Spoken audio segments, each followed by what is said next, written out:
ಮನೆಯಲ್ಲಿರುವಂತಹ ನಿಮ್ಮ ಬಳಗದವರಿಗೆ ಒಂದಿಷ್ಟು ಜನರಿಗೆ ಭರತನಾಟ್ಯ ಹೇಳ್ಕೊಡುವಂಥದ್ದು, ಸೊ ಇನ್ನೊಂದಿಷ್ಟು ಜನರಿಗೆ ಅಂದರೆ ಮಸಾಜ್ ಕೂಡ ಮಾಡಿದ್ದೆ ಬಟ್ ಅನ್ನುವಂಥ ವಿಚಾರನ ಅದನ್ನು ಗುಟ್ಟಾಗಿಟ್ಟಿದ್ರಿ ಕೆಲವಂತ. ಸರ್ ಮನೇಲಿ ಏನಾಗಿತ್ತು, ಹೆಣ್ಮಕ್ಳು ಸ್ವಲ್ಪ ಆಟ ಆಡ್ಬಿಟ್ಟು ಅವತ್ತು ಬೆನ್ನೆಲ್ಲ ಸಿಕ್ಕಾಪಟ್ಟೆ ನೋವು ಮಾಡ್ಕೊಂಡ್ಬಿಟ್ಟಿದ್ರು. ಅವತ್ತು ಆ ಭವ್ಯ ಎಲ್ಲ ಪಾಪ ತುಂಬ ಟಯರ್ಡ್ ಆಗಿದ್ರು. ಸೊ ಅಲ್ಲಿ ಅವಳ ಜೊತೆಗೆ ಇನ್ನೂ ಬೇರೆ ಹೆಣ್ಮಕ್ಳು ಕೂತಿದ್ರಿಂದ, ಗೌತಮಿ ಆಗ್ಬೋದು, ಐಶ್ವರ್ಯ ಆಗ್ಬೋದು, ಎಲ್ಲ ಮಕ್ಳಿಗೂ ಒಂದು ರೌಂಡ್ ಸುಮ್ಮನೆ ನಿಂತಿದ್ವಲ್ಲ, ಹೇಗೂ ಏನೂ ಮಾಡದೆ ಕೂತಿರುವಾಗ ಪಾಪ ಹೆಣ್ಮಕ್ಳಿಗೆ ಒಂದು ಮಸಾಜ್ ಕೊಡೋಣ ಅಂಥೇಳಿ ಮಸಾಜ್ ಎಲ್ಲ ಮಾಡಿದ್ದು, ತಲೆಗೆ ಎಣ್ಣೆ ಹಾಕ್ಬಿಟ್ಟು ಮಸಾಜ್ ಮಾಡಿದ್ದು, ಇದೆಲ್ಲನೂ ಮನೆಯವ್ರ ಥರನೇ ಇದ್ವಿ ಸರ್. ಹೆಣ್ಮಕ್ಳು ನಾವೆಲ್ಲ ಮನೆ ಥರನೇ ಇದ್ವಿ. ಇಷ್ಟು ಕಡಿಮೆ ಓಟ್ಸ್ ಬರಲಿಕ್ಕೆ ಏನು ಕಾರಣ ಆಯಿತು ಅಂತ ಅನಿಸುತ್ತೆ ನಿಮಗೆ? ಸರ್ ಅದನ್ನು ನಾನು ಗುರುತಿಸೋದು ಗೊತ್ತಿಲ್ಲ ಹೇಗಾಯಿತು ಏನಾಯಿತು ಅಂತ. ಬಟ್ ಒನ್ ಥಿಂಗ್ ನನಗೆ ಏನು ಅನಿಸ್ಬೋದು ಅಂತಂದರೆ, ಇವಾಗ ಧಾರಾವಾಹಿಗಳಲ್ಲಿ ಹೀರೋಯಿನ್ ಆದಂಥವ್ರು, ಈಗ ತಾನೇ ಧಾರಾವಾಹಿ ಮುಗಿಸ್ತವ್ರು, ಅವ್ರದ್ದೆಲ್ಲ ಪೇಜ್ಗೆ ಹೋಗಿ ನೋಡಿದಾಗ 1 ಮಿಲಿಯನ್ 2 ಮಿಲಿಯನ್ ಫಾಲೋವರ್ಸ್ ಅಂತೆ ಅವೆಲ್ಲ ಇರುತ್ತೆ. ನಾವು ಅಷ್ಟೊಂದು ಸೋಷಿಯಲ್ ಮೀಡಿಯಾದಲ್ಲಿ ಗ್ಲಾಮರ್ಗೆ ಬೆಲೆ ಅಷ್ಟು ಕೊಡದೇ ಇದ್ದಂಥವ್ರು. ನಾವೇನೋ ಒಂದು ಮಾಡೋ ಒಂದು ಸಮಾಜ ಸೇವೆನೋ, ಮನೇಲಿ ಏನೋ ಒಂದು ಮಕ್ಳ ಜೊತೆ ಆ ಥರ ಈ ಥರ ಕಡಿಮೆ ಪ್ರೊಫೈಲಲ್ಲಿ ಇಟ್ಕೊಂಡವರು.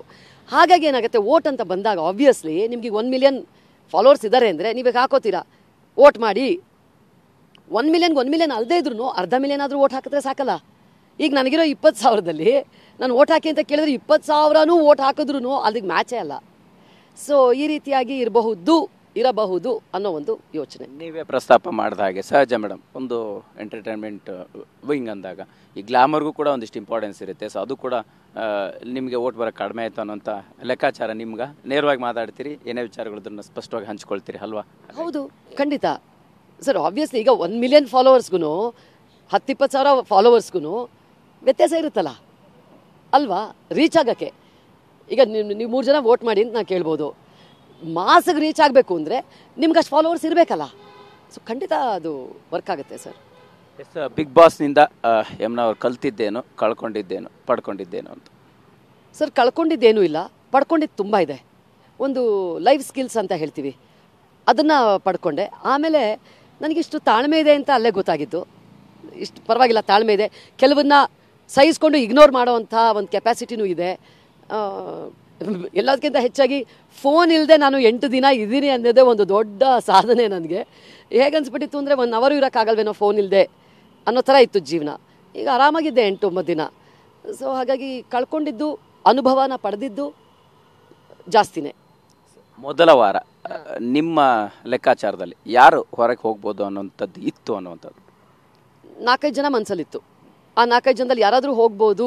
ಯಾರು ಅಂತ? ಯಾರು 4 ಜನ? ಸರ್ ನೀವೇ ಟಿ ವಿ ಮೇಲೆ ನೋಡಿದ್ದೀರಾ, ಕೆಲವರು ಜಾಸ್ತಿ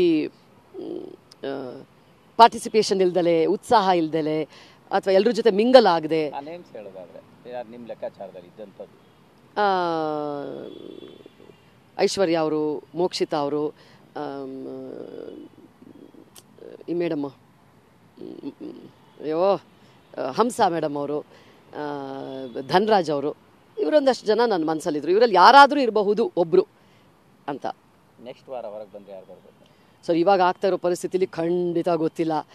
ಮೊಲಗಳು ಹುಲಿಗಳಾಗಿವೆ, ಹುಲಿಗಳು ಮೊಲಗಳಾಗಿವೆ, ಅಲ್ಲಿ ಏನೇನು ಆಗಿವೆ ಅನ್ನೋದೇ ಗೊತ್ತಿಲ್ಲ ನನಗೆ.